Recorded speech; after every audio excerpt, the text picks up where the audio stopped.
Okay, the drink we're about to make is called Adrienne's Dream. Go ahead and fill up a glass with ice and measure out 2 ounces of brandy. There's 1 and 2.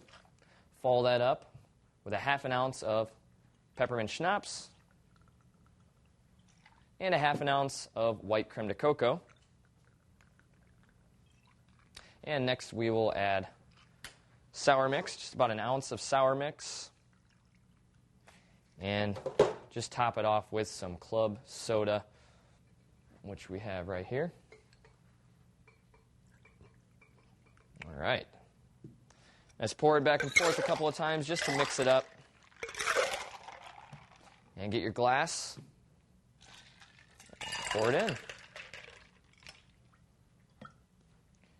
And we'll add a straw and garnish it with a lemon.